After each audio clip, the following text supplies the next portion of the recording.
Hope everybody's doing great. Been a while.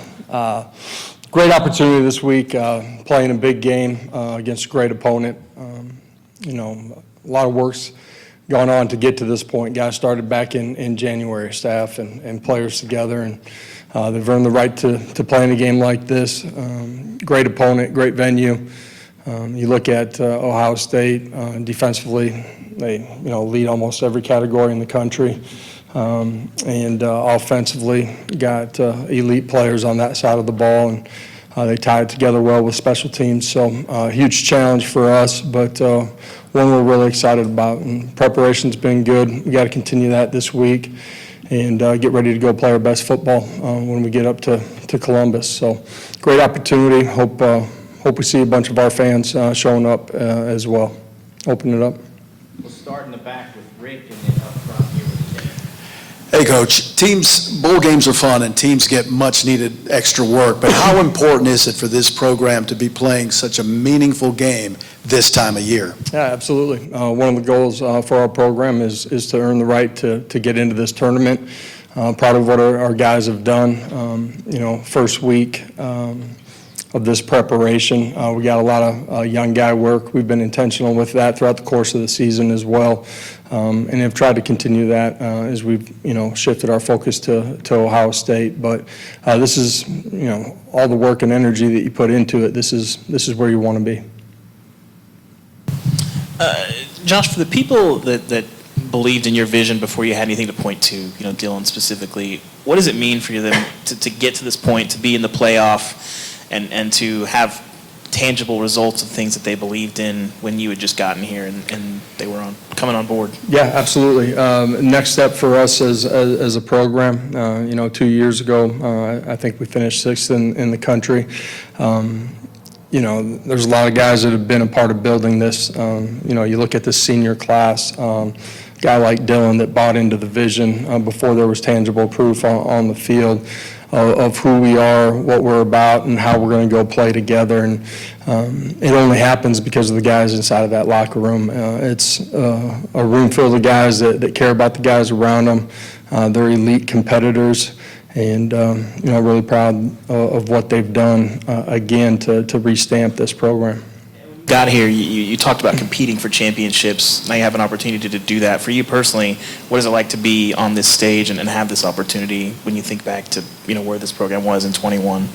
Yeah, again, it happens because of your staff and your players all buying into a vision, competing towards that every single day. We've continued to take steps. Really proud of everybody that's involved in that.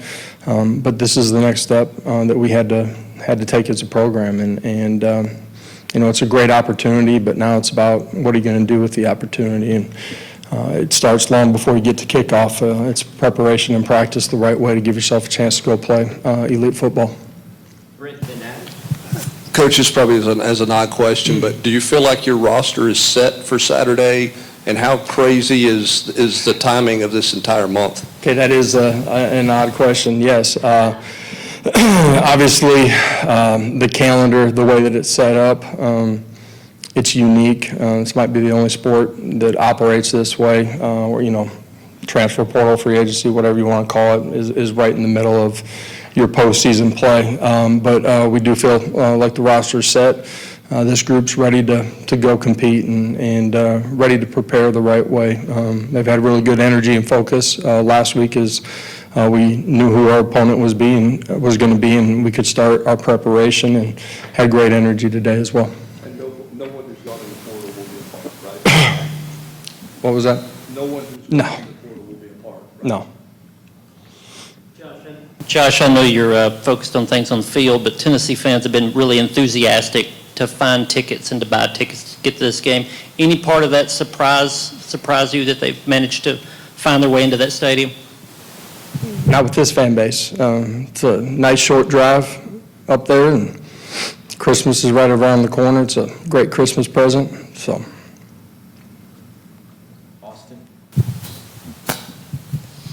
So many people are making a big deal about the weather. I'm not sure Ohio State's played any games in 20 degrees either this time of year.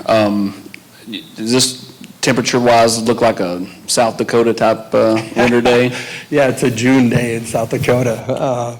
It's going to be great football weather.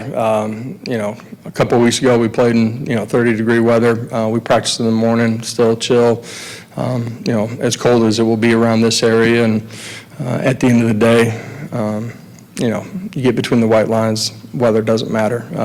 The temperature doesn't. And we'll be ready to go play. It'll be a lot of fun. There's this narrative that Tennessee should just be happy to be in the playoffs. You're playing with house money. What would you say to that narrative that you're just happy to be in the playoffs? And if you're just happy to be there, it's going to be a quick cup of coffee. So the mindset of this team is get ready to go play our best football. We understand the opponent that we're playing.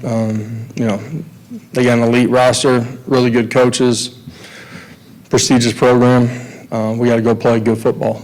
It doesn't take anything extraordinary at the same time. It's us doing the ordinary things at a really high level consistently for 60 minutes and, looking forward to continuing our prep to get ready to go play. Ben and Rob? Banged up football team coming off of the Vanderbilt win. How much have you all benefited from these last couple of weeks, and how important is it that you all are the more physical football team on Saturday? Yeah, it typically happens in this league. As you go through all those games, every football team in this league is going to be banged up. Having a couple extra weeks to heal up, I feel like we'll have everybody ready to roll when we get up there. The line of scrimmage is going to be important in this one. It always is in big football games. You got to be able to run the football on the offensive side of the ball. Defensively, you got to control the line of scrimmage. That's your first and second level and your safeties in particular. But line of scrimmage will matter. You want to get people into predictable third downs and then be able to rush the passer and get off the field. You guys got on the cusp of all this 2 years ago, and it felt like it happened so fast for the program. And you talk about your guys just need to do ordinary things at a high level. Do you feel like this team believes that more than maybe they did 2 years ago, where it happened so fast it was like you had whiplash to get there? Yeah, I don't think anybody in the locker room had whiplash 2 years ago. But we understand what big games look like, what they feel like, the type of environments that you're going to play in. Certainly understand playing great opponents and, the preparation, I think they have a great understanding of, and then the competitive makeup that you have to have when you get to game day. There's going to be, ups and downs, back and forth, and these types of games, and staying consistent, having an elite competitive makeup mindset, really important. Josh, what's something you've learned about Nico over the course of his first season starting for you? I just think his ability to reset and go play the next play, next drive, next half, his ability to continue to grow and compete throughout the course of the football game. As a young quarterback, that's really hard to do. He's done a really good job of that. Josh, I know you guys are getting ready for a game, but you've also added some of your newcomers from your signing class. What's that been like the past few days, and what have you seen from them so far? Yeah, got a chance to get on the field with them yesterday and today. It's a really good group, athletic traits. The way they've handled themselves just getting to campus first time, done a really nice job. Really excited about what we've seen from those guys so far. It's been a lot of fun having that influx of guys, talent into our roster here as, they get an opportunity to experience postseason play. We'll go back to Nate. OSU has a pretty elite trio of wide receivers. How do you think your DBs will fare in that matchup? Yeah, it'll be a big part of it. You got to not give up a bunch of big explosive plays where they create momentum, field position, ability to score points. So it does start with the line of scrimmage for us, but we got to do a great job of playing disciplined and matching people out, playing with fundamentals and technique, and then going and making plays. There's going to be one-on-one situations. We got to win the lion's share of those. Eric, back left. Josh, you look at Ohio State in the red zone, both offensively and defensively, really efficient football team. What have you seen from their units that make them so effective inside the 20? Yeah, defensively, within the scope of the structure that they're playing, they got great discipline. Their eyes are in the right spot. They match things out. Their front seven make it tough to run the football. Then offensively for them, they do a really good job in those situations. Dynamic playmakers out on the outside, so when you load the box, they got guys that have the opportunity to go win in one-on-ones, and when you don't, they're efficient at running the football. Running backs are elite, for us, defensively, we got to do a great job. And, if you can hold them to field goals, it changes the way the game's played. Offensively, we got to find a way to get 7 down there. Adam and Rick. Josh, back to the early enrollees. Everybody's trying to sell to recruits that they can get to the playoff at a program. How does it help you guys reinforce that message when these guys are actually practicing here while the team's getting ready to go to the playoff? Yeah, absolutely. You're not talking about it. They're right in the midst of it, and they're part of the preparation, and they're learning what it looks like to be a college football player at this level, but to do it inside of our building, and you're doing it while you're preparing for a big game. So not a better opportunity to understand what it's going to take to play at the highest level. Coach, when you have a couple of weeks off, can there be a lot of new wrinkles thrown in, or is this kind of, you are what you are, but both teams kind of are what they are at this point when you go play? Yeah, we have nothing new defensively, offensively, or special teams. It'll be exactly what we've done. Austin and Noah. Brent and Ryan kind of touched on just the different things that got going on right now. I'm sure if you had nothing else but this game to prepare for, you would tell you there's not enough time in the day. But when you got to host, kids coming out of the portal, trying to hold on to your own players, obviously the newcomers, all the stuff that's going in, just how much more intense is this week than compared to a year ago when there was no 12-team playoff and you were just kind of doing some of that stuff without this game to prepare for? End of the day, you're always going to prepare the way that you need to put your kids in the best position. You're never going to take away from that. This job, college football in general, is dramatically different than it was 2, 4, 6, 8 years ago. The way the calendar is, there's a lot of things that you're juggling all at one time.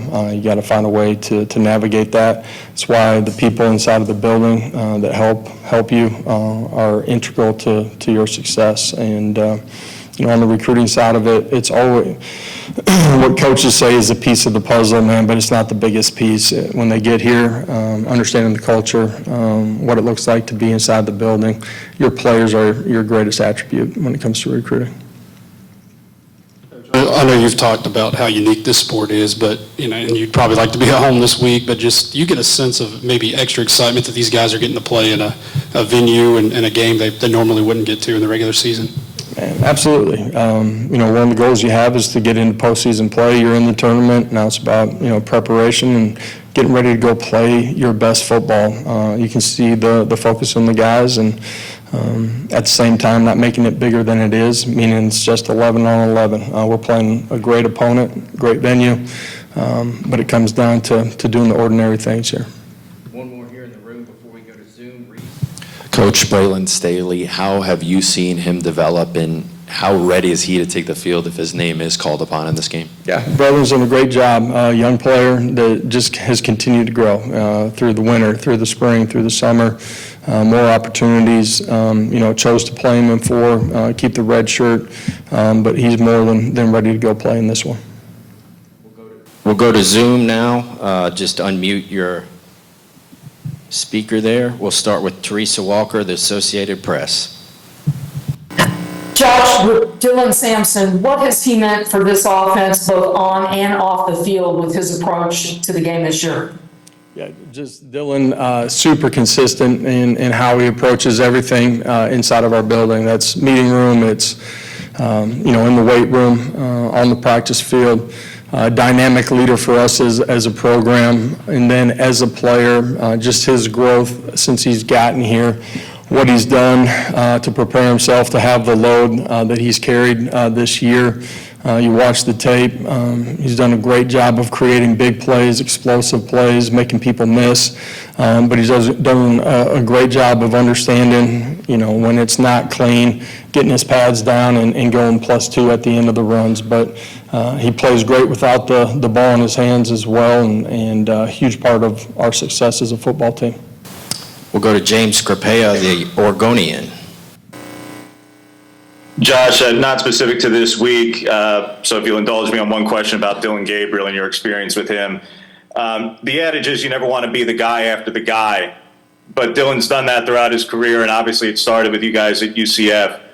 What do you think it was that enabled him to excel in 19 under those circumstances with McKenzie as a freshman at that point for him? And from what you've seen him do following Caleb Williams and Bo Nix, why do you think Dylan relishes in following highly successful quarterbacks when others may struggle or look to avoid those situations? Yeah, I think one of the great traits of Dylan, he's extremely grounded in who he is, has a great family.